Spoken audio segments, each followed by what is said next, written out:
फिर भी ये कितनी खुशी की बात है कि मधुबनी की सभा में प्रधानमंत्री मोदी के साथ मुख्यमंत्री नीतीश कुमार खिलखिलाकर हंस रहे हैं।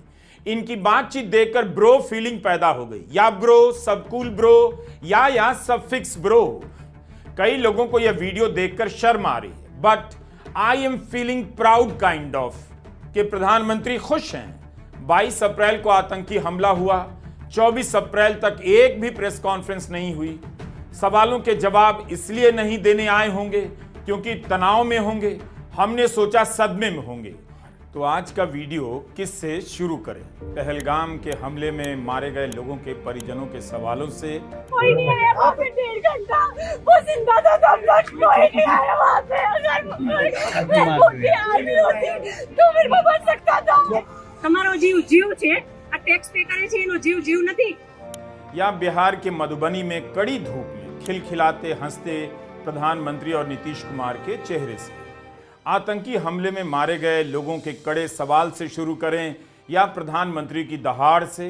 मधुबनी में पाकिस्तान का नाम तो नहीं लिया, लेकिन उन्होंने कहा कि आतंकी हमला करने वालों को सजा मिलेगी, मिट्टी में मिलाने का समय आ गया है। गोदी मीडिया के लिए यह लाइन काफी है। पहले भी वह सवाल नहीं पूछ रहा था और अब तो इस लाइन के बाद प्रधानमंत्री मोदी से भी ज्यादा दहाड़ने लग जाएगा, देशभक्त बन जाएगा। हर की इस तस्वीर को देखिएगा, नीतीश कुमार और नरेंद्र मोदी को हंसते हुए। क्या आपको लगता है कि 240 सीट से कमजोर होने के बाद की यह खुशी है? यह खुशी है दरअसल अहंकार की। आतंकवादी हमले को लेकर हम और आप एक दूसरे से भिड़ गए हैं और नेता आपस में मिल गए हैं। So good to see them laughing and kicking together. Such beauty in this video takes away your pain, your grief, your bogus questions. Let's chill and watch IPL. Today, from the soil of Bihar, I say to the whole world, India will identify, track, and punish every terrorist and their backers. प्रधानमंत्री मोदी ने भी मधुबनी में अपने भाषण के last में, दी and में, बिहार के सॉइल से अंग्रेजी में बोल दिया, आतंकवादियों को ललकार दिया। संयुक्त राष्ट्र में हिंदी बोलने वाले प्रधानमंत्री ने मधुबनी में अंग्रेजी में क्यों बोला? क्या अंग्रेजी में इसलिए बयान दिया गया कि आप पहलगाम मामले पर प्रेस कॉन्फ्रेंस में आकर सवालों के जवाब नहीं दे सकते थे? जैसे अमेरिका के राष्ट्रपति ट्रंप घड़ी घड़ी प्रेस कॉन्फ्रेंस करते रहते हैं। अंग्रेजी में बयान दे दिया प्रधानमंत्री मोदी ने ताकि इसी बयान से इंटरनेशनल प्रेस भी अपना काम चला ले। इंग्लिश में चेतावनी से पहले प्रधानमंत्री ने सख्त हिंदी में भी आतंकवादियों को चेतावनी दी। पाकिस्तान का नाम नहीं लिया, मगर कह दिया कि सजा मिलेगी और मिट्टी में मिला देंगे। ये हमला सिर्फ निहत्थे पर्यटकों पर नहीं हुआ है। मैं बहुत स्पष्ट शब्दों में कहना चाहता हूं,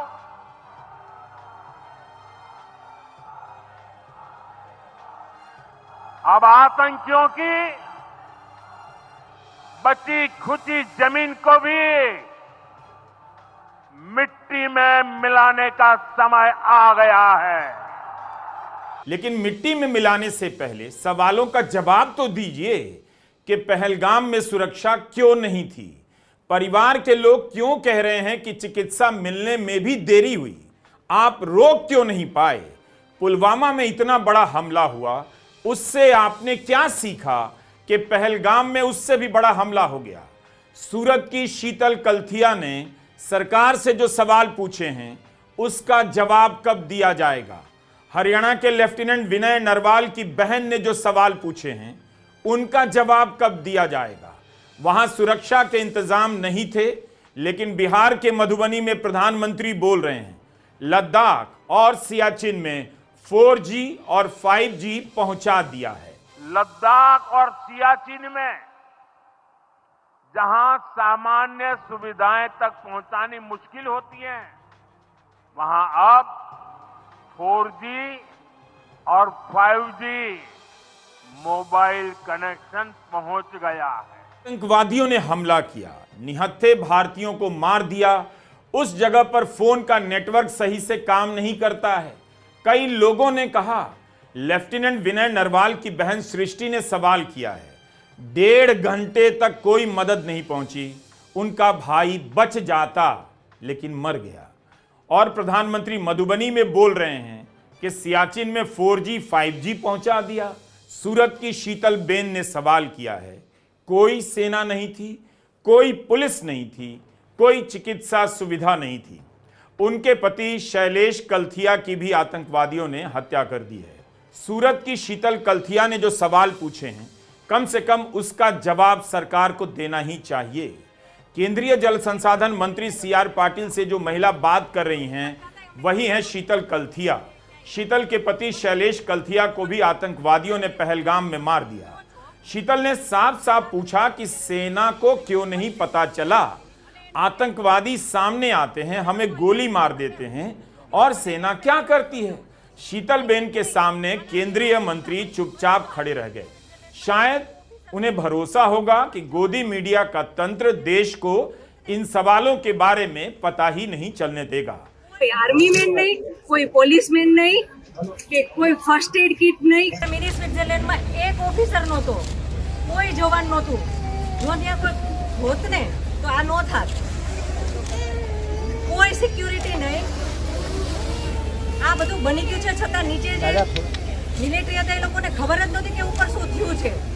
तो सुना आपने, कोई पुलिस नहीं, कोई आर्मी नहीं, कोई फर्स्ट एड नहीं, किसी का इस्तीफा हुआ, प्रेस कॉन्फ्रेंस तक नहीं की गृह मंत्री अमित शाह ने, जवाब तक नहीं दिया कि जहां पर 2000 लोग जा रहे थे वहां पर किसी प्रकार की सुरक्षा क्यों नहीं थी।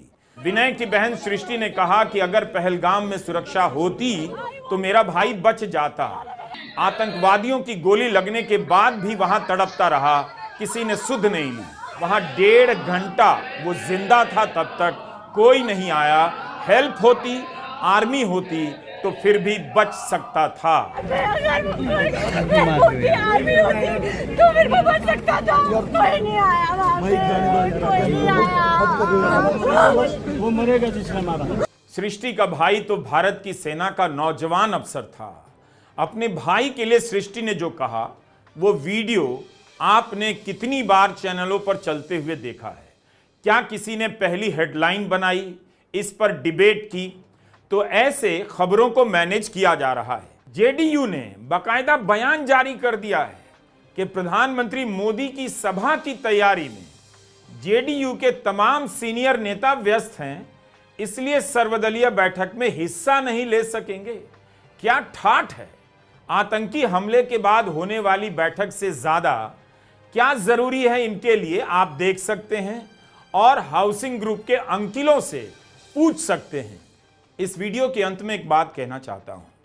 हम अभी तक यही पूछ रहे थे, सुरक्षा में कैसे चूक हुई। दरअसल इस सवाल को आप भी बदल लीजिए। जब सुरक्षा ही नहीं थी तो चूक कैसे हो गई? चूक तो तब होती है जब सुरक्षा होती है। नमस्कार, मैं रवीश कुमार।